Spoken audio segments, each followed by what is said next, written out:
जय श्रीकृष्ण बालमित्रांनो. आजची आपली गोष्ट आहे 59 आणि गोष्टीचं नाव आहे भौमासूर वध. भौमासूर म्हणजेच कोण? तर नरकासूर, जी आपण बघतो दिवाळीमध्ये. एक नरक चतुर्दशी आपण साजरी करत असतो. नरक चतुर्दशी म्हणजेच तोच नरकासूर, ज्या राजाने प्रागज्योतिष इथला राजा, त्यांनी आपल्या जेलमध्ये 16 सहस्र नारी म्हणजे 16 सहस्र राजकन्या जेरबंद करून ठेवल्या होत्या, जेलमध्ये ठेवल्या होत्या. अशा अशा राजाचा भगवान श्रीकृष्णाने वध केला आणि त्या सगळ्या स्त्रियांना सोडवलं. आणि त्या स्त्रिया म्हणाल्या की आता त्यांना सांगितलं की तुम्ही तुमच्या तुमच्या घरी जा. त्या त्यांच्या घरी गेल्या आणि घरी गेल्यानंतर त्यांनी बघितलं तर त्यांना घरचे लोक स्वीकारत नव्हते, कारण त्या राजाच्या जेलमध्ये कोंडून ठेवलेल्या होत्या. मग ते घरचे म्हणत होते आता आम्ही नाही घेणार तुला घरात. पती पण घेत नव्हते, आईवडील पण घेत नव्हते.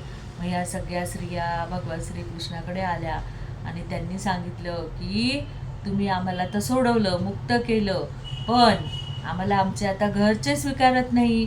आता आम्ही कुठे जाणार? तर राजाच्या तिथे तरी आम्हाला खाण्यापिण्याची टेन्शन नव्हतं, पण आता आम्ही काय करणार? म्हणून मग भगवान श्रीकृष्णाने सांगितलं की तुम्हाला सन्मानाने जगण्यासाठी आणि तुमचं जीवन चांगलं करण्यासाठी तुम्ही आजपासून मी तुमचा स्वीकार करतो. आणि या 16 सहस्र नारीसोबत भगवंतांनी रात्रीतून एक कृष्णमणी मंगळसूत्र तयार केले आणि त्या सगळ्या स्त्रियांना च्या सोबत आजपासून तुम्ही कृष्णाच्या स्त्रिया आहे आणि तुम्ही सन्मानाने जगा असं सांगितलं. तर त्याच असुराचा आणि या सगळ्या स्त्रियांना आपल्या द्वारकेमध्ये प्रत्येकीला एक एक महाल बांधून दिला. त्या महालमध्ये तिला सगळी व्यवस्था दिली, सोय दिली आणि प्रत्यक्ष भगवंत म्हणजे किती प्रकारे नटला येतो का प्रत्येकाच्या रूममध्ये भगवंत असायचे. म्हणजे त्यांनी आपलं किती ठिकाणी विभागलं होतं, प्रत्येक ठिकाणी. तर अशा या भौमासुराचा वध कसा केला भगवंतानी आपण ते बघणार आहोत. तर महालातून 16 सहस्र कुमारी पळवून आणून नरकासुराने बंदी करून ठेवले होते आणि भीमासुराने वरुण देवाच्या सिंहासनावरील छत्र हिसकावून घेतले. तसेच देवमाता आदिती हिची कर्णफुले ही काढून घेतली. स्वर्गातील एक पर्वताचा एका भागावर त्याने विजय प्राप्त करून स्वर्गातील मेरू पर्वताच्या एका भागावर त्याने विजय प्राप्त करून मणिपर्वत नावाने प्रसिद्ध असलेल्या भागावर ताबा मिळवला.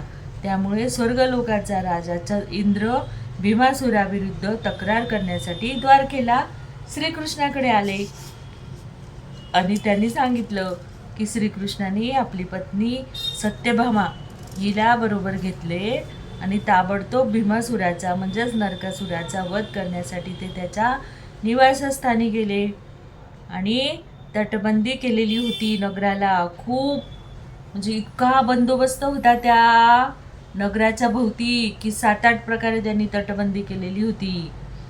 4 असे अभेद्य दुर्ग होते. सैनिकी सामर्थ्याने नगराचे 4ही बाजूनी चांगले संरक्षण केले होते. तटबंदीच्या बाहेरील बाजू सर्व नगराभोवती पाण्याचा खंदक होता.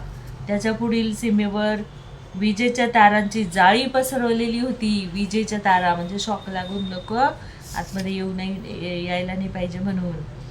तसंच असुराने तयार केलेली काटेरी तारांची जाळीसुद्धा त्यांनी आपल्या नगराभोवती लावली होती आणि त्याच्यामुळे काय झालं की इतकं सुरक्षित होते असे.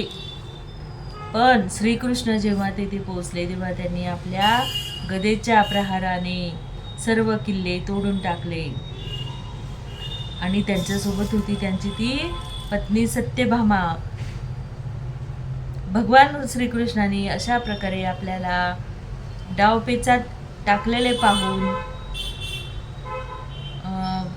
क्रोध अनावर झाला आणि ताबडतोब त्याने श्रीकृष्णावर प्रहार करण्याच्या हेतूने आपली गदा चालविली. परंतु त्याची गदा आपल्यापर्यंत पोहोचवण्या अगोदरच भगवान श्रीकृष्णाने आपल्या गदेने तिचे तुकडे तुकडे केले. म्हणजे त्या भीमासुरासोबत म्हणजेच नरकासुरासोबत त्यांनी युद्ध केलं. शताग्नीच्या एकाच माऱ्यात ती शेकडो सैनिक ठार करू शकत असे. त्याबरोबरच त्याच्या सहकार्यांनी भगवंतावर आपापली शस्त्रास्त्रे सोडली. श्रीकृष्णानेही आपले बाण सोडले आणि भीमासुराचे सर्व सैनिक व सेनापती रणांगणात मृत्युमुखी पडले व त्याचे हात, पाय, मस्तके इत्यादी सर्व त्याच्या उदरापासून वेगळे झालेले होते. श्रीकृष्ण इतके कुशल होते की भीमासूर आपल्या त्रिशूळाला हात घालतो न घालतो तोच त्याने शिर श्रीकृष्णाच्या सुदर्शन चक्राच्या माऱ्याने धडावेगळे झाले होते. कर्णभूषणाने अलंकृत व मुकुटाने सुशोभित त्याचे शिर रणांगणात तुटून पडले.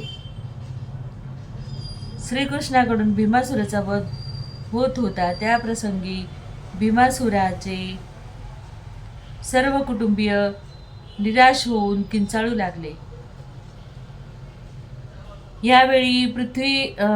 यावेळी मूर्तिमंत स्वरूपात पृथ्वी देवी श्रीकृष्णासमोर प्रगट झाली आणि कृष्णाला वैजंती रत्नाची माळा अर्पण करून तिने त्यांचा सत्कार केला. त्यानंतर पृथ्वी देवीने अदितीचे सुवर्ण व रत्नजडित दीप्तिमान कर्णफुलेही कृष्णाकडे दिली. एका दुसऱ्या मौल्यवान रत्नाबरोबर वरुणाचे छत्रही तिने परत केले. ते रत्न तिने श्रीकृष्णाला भेट दिले होते. नंतर सदा सर्व काळ शंख, चक्र, गदा, पद्म अशी चतुर्विध चिन्हे धारण करणारे अखिल देवी देवतांचे स्वामी अशा भगवंताच्या चरणी माझा प्रेमपूर्वक प्रणाम असं ते पृथ्वीमाता भगवंताला बोलली. नंतर प्रिय प्रभू, आपली आज्ञा असेल तर मला निवेदन करावेसे वाटते की हा मुलगा माझ्या मुलाचा भौमासुराचा पुत्र नव्हे आहे. त्याचे नाव आहे भगदत्त असे आहे. त्याच्या पित्याच्या मृत्यूने निर्माण झालेल्या भयानक परिस्थितीचा त्याच्यावर मोठा परिणाम झाला. तो भयभीत झाला. त्याला सटला आता आपल्या वडिलांचा वध केला, आता आपल्याला पण काय शिक्षा देणार भगवान श्रीकृष्ण. पण भगवान श्रीकृष्णाने जेव्हा पृथ्वी देवीची प्रार्थना ऐकली तेव्हा त्यांनी तात्काळ तिला अभय देऊन या भयावह परिस्थितीतून वाचविण्याचे आश्वासन दिले.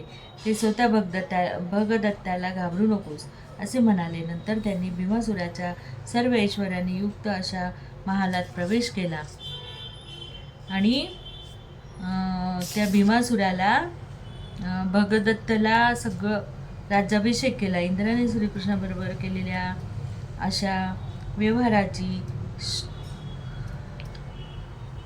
श्रीकृष्ण इंद्राची माता अदिती तिची भीमासुराने हिसकावून घेतलेले कर्णभूषणे त्याला परत देण्यासाठी स्वर्गाच्या राज्यात अमरावतीला गेले होते.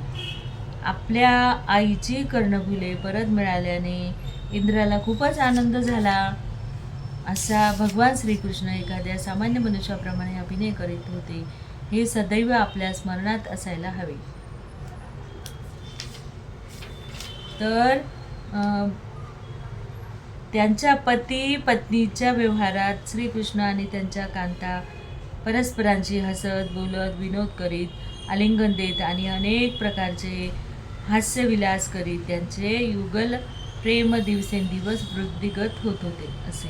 अशा रीतीने श्रीकृष्ण आणि त्यांच्या त्यांनी दिव्य गृहस्थ जीवनातील दिव्य आनंद उपभोगला. प्रत्येक राणीजवळ हजारो सेविका सेवेसाठी तत्पर होत्या. तरीही श्रीकृष्णाच्या सेवेत त्या स्वतःहून लक्ष घालीत. श्रीकृष्णाने महालात आगमन होताच त्याची प्रत्येक राणी स्वतः त्याचे स्वागत करायची. सर्वजण स्वागत परत त्यांना सुंदर सुंदर आसनं वर करायची. त्यांना पुष्पहाराने सजविणे, त्यांचे केश शृंगारणे, त्यांना रुचकर व्यंजने खाऊ घालणे, त्यांना विश्रांतीसाठी पहुडण्याची प्रार्थना करून प्रेमाने वारा घालणे, अशा सर्व गोष्टीकडे त्या नेहमी लक्ष पुरवीत. आपल्या दासींची त्यांनी कधीही वाट पाहिली नव्हती. अशा कृष्णाच्या पत्न्या सगळ्या त्याच्यावर खूप अतोनात प्रेम करत होत्या.